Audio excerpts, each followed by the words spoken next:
Hanggang ngayon, sariwa pa rin sa kanyang isip ang gabing iyon, ang kanyang pag-amin, ang katahimikang sumunod, at ang tingin ni Kyla sa kanya na puno ng awa, hindi pagmamahal. Marie, pasensya ka na, pero hindi kita mahal ng ganun.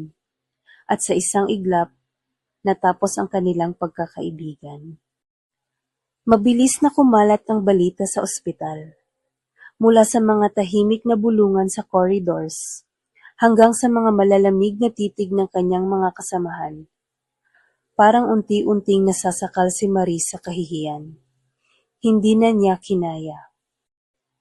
Pagod at wasak, isinuko niya ang kanyang trabaho.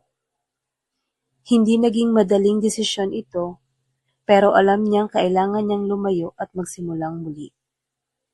At bago pa siya makahanap ng bagong direksyon, biglang nagbago ang mundo.